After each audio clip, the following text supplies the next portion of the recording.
In this video, we're going to see two Democratic senators, Amy Klobuchar and Cory Booker, basically implode on each other over a police funding bill while somehow managing to agree on the same villain. Let's watch the full clip and then I'll give you my thoughts at the end. From Minnesota. Mr. President, I want to thank the Senator from Nevada for her work in trying to bring these bills to a vote on the floor. I want to thank Senator Grassley, the chairman of the Judiciary Committee. I want to thank Senator Durbin, who is there, the ranking member of the Judiciary Committee, someone who has, by the way, been a leading voice on immigration for years in this chamber. And one of the things I don't understand here is that we have committees for a reason, and we have hearings for a reason. And you can't do one thing on Police Week and not show up and not object and let these bills go through, and then say another a few weeks later in a big speech on the floor. So I like to show up at the markups, and I like to make my case. And I will note that Senator Booker objected to my police reauthorization bill, the cops funding, the Clinton cops funding, long before Donald Trump came into office. So this is not just about this. This is a long dispute over this type of funding. Funding that I think is really important right now. Our country's law enforcement professionals do some of the hardest and most important work out there. Every day across America, we ask them to put everything on the line to keep us safe. We ask them to run towards danger and to guide others to safety. And every day across America, they put on their uniforms, their bulletproof vests, their badges, and they get to work. We need to have their backs, and that's what this package of bills does. By the way, bills supported out of the committee from some of the most liberal senators and some of the most conservative senators in this body. We came together. There were bills we would have liked to include that we did not. And if the objection is based on some of this horror show that's going on out of the White House, I agree with that piece of Senator Booker's points. And I have been equally vociferous in taking on this administration. But all of these bills came out of the committee unanimously, and I think they deserve that support on the floor. These bills help fund grants for mental health services for law enforcement. And by the way, if this issue, which I agree with Senator Booker on, about that all these states should be treated the same, well, then I suppose then he will be voting against all of this funding for New Jersey unless this is changed. So we should be watching for that for every single vote instead of just these bills that are in front of us that were supported unanimously out of committee. Grants that help law enforcement combat child sexual exploitation. Grants to help address the recruitment and retention crisis that is plaguing local law enforcement. Senator Cortez Masto's bill, as she explained, would help support the families of fallen law enforcement officers who were targeted and attacked because of their service as law enforcement. My bill, which has been now objected to, so I'm not going to mention it separately or ask for it to be called up separately. My bill, the Retired Law Enforcement Officers Continuing Service Act, done with Senator Grassley, would make sure that law enforcement agencies can continue to utilize the skills that talented law enforcement retirees have built up over their career of public service. There are many retired law enforcement officers who want an active retirement and are eager and ready to serve their community. This might sound like small ball, but when we are looking at how we're going to build up these police agencies, when we don't have enough police, when they're out there at these scenes getting shot at, we've got to be creative in terms of the ideas. And I believe strongly we're going to see another president in the future. We're going to see out of these next elections a check on some of this. But for now, I want to get these programs started. This bill would allow law enforcement agencies across the country to keep using their expertise to review video footage, to solve carjacking cases, or help cyber and financial crime investigations. This bill will also help train the next generation of law enforcement officers. These and the other police bills passed during Police Week, while those police officers are sitting there in the hearing room, when no one objected, they are bipartisan, common sense legislation. They passed the Judiciary Committee unanimously. And I can't help it if someone couldn't change their schedule to be there. I think that these hearings should mean something, and that people should be saying the same thing they say on Police Week when those people are sitting out there in the uniforms who have lost loved ones, as they say on this Senate floor. If we expect law enforcement to respond to some of the most difficult crises at a moment's notice, it's on us to set them up for success. I was there at the National Mall where it rained the entire night, and not a family wasn't there when they thought it was going to be a nicer day. And that was this year on the National Mall to honor those fallen heroes, the Law Enforcement Officers Memorial Candlelight Vigil.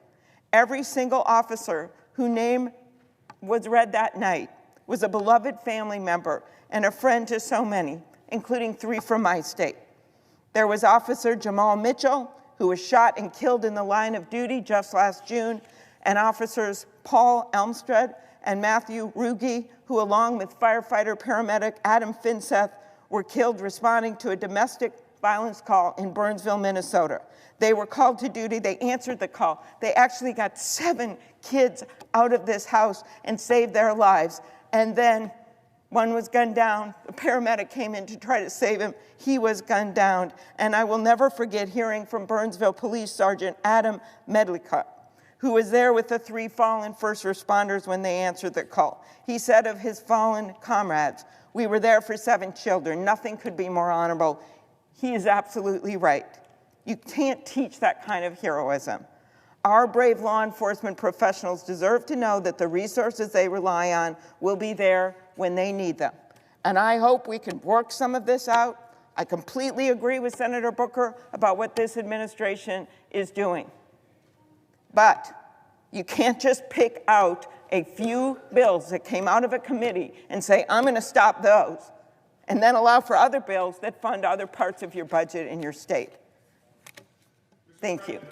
They're from New Jersey. I was just called out by name, and I want to respond. This is what frustrates me.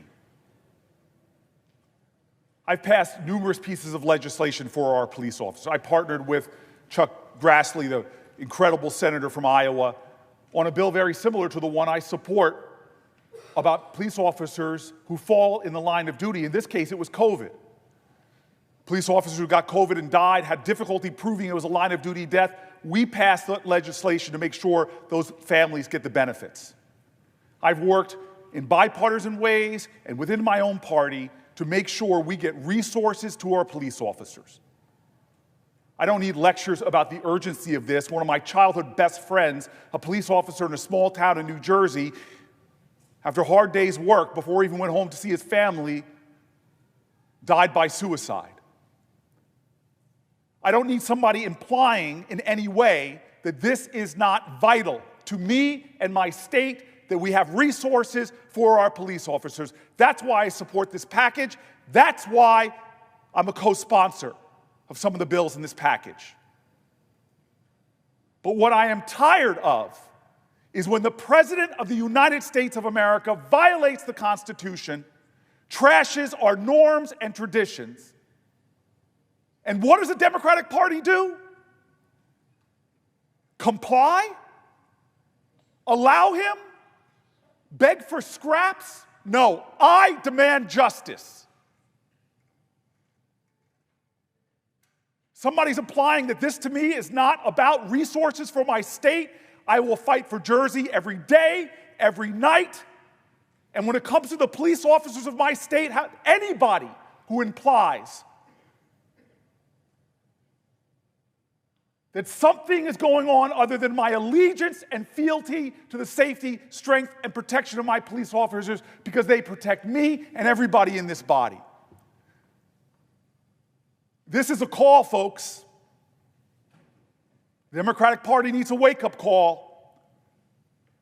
I see law firms bending a knee to this president, not caring about the larger principles, that those free speech rights, that you could take on any client, why are you bending the knee? I see universities that should be bastions of free speech bending at the knee to this president. I see businesses taking late-night talk show hosts off the air because they dare to insult a president. I see people who want mergers suddenly think that they have to pay tribute to this president.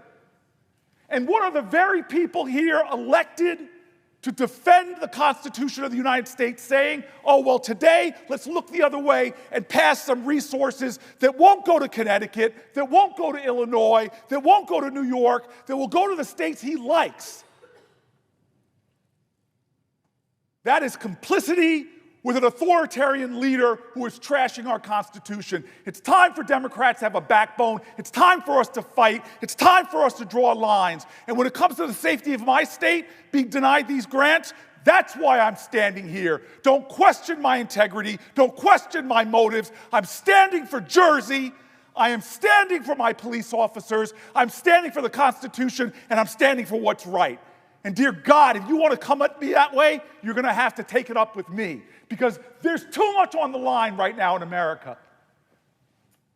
As people's due process rights and freedom of the speech rights and secret police are running around this country, picking people up off the streets who have a legal right to be here. There's too much going on in this country. When are we going to stand together for principles that I just heard that we're agreed with? When are we going to stand together? If we don't stand as Democrats, we deserve to lose. But if we stand united, if we stand strong, if we stand with other people, if we tell with a chorus of conviction in America what this president is doing is wrong, if we stand up and speak that way, dear God, we will win. Like all of those people that are ancestors who joined hands together and said, we shall overcome. No, not on my watch. I'm protecting Jersey today. I'm protecting our Constitution today. I'm standing today. Mr. President. The senator from Nevada. Okay. On the surface, it's two Democrats going head to head about a police reauthorization bill. But if you scratch even a little deeper, it's just chaos wrapped in a misunderstanding, baked into a moment where, frankly, we don't have time for this kind of public Democratic infighting. Like, I get it. I totally get it. Booker's clearly furious about what he sees as complicity with a Trump-era power grab. And honestly, who can blame him? The man is out here warning about creeping authoritarianism and calling out the way state grants are being weaponized under this administration. That's not paranoid. That's just fact. We've seen this playbook. But then you got Klobuchar. And she's standing there like, hold up, these bills came out of committee unanimously from both sides, left and right. And she's frustrated, right? Like, clearly genuinely confused that someone she probably expected to be aligned with is now stopping what she believes is a fair bipartisan package. And here's the thing, they both care about cops, like deeply. Personally, Amy brings up these fallen officers from her home state, gut-wrenching stuff, and Cory tells this raw story about a friend who died by suicide after his shift. These are not people who are ambivalent about public safety. So what are we actually watching here? We're watching two people yell past each other in a moment when, yeah, the stakes couldn't be higher, and yeah, they both know that. Booker's out here shouting that Democrats are bending the knee to Trump.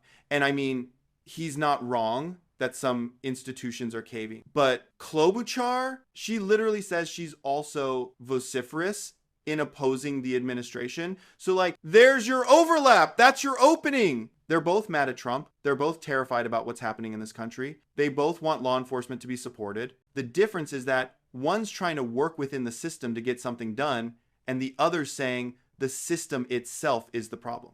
And okay, fair, but maybe that's a strategic disagreement, not a moral one. And I get it. Booker's tone feels like a rally cry, and Amy's is more like, can we just get this bill passed? But again, underneath that, they're both waving the same damn red flag. What really frustrates me, though, is how public this all was. I mean, come on. This is Senate floor drama that just gives MAGA folks another chance to point and say, look, the Democrats are a mess. And like, yeah, it looks like a mess because it was aired like one. But if they'd sat down privately, actually talked, maybe they would have realized how much they agree on. Because look, this isn't 2010 anymore. We are in a full-on crisis mode with Trump and the MAGA machine doing everything they can to shred democracy, rig funding, and basically turn this country into a loyalty test. And the absolute last thing we need is two of our own tearing into each other over a bill that, at the core, they both support in principle. I mean, come on, Democrats. This is not the moment for internal food fights. This is the moment to build the damn shield wall. Talk your differences out behind closed doors, show unity in public,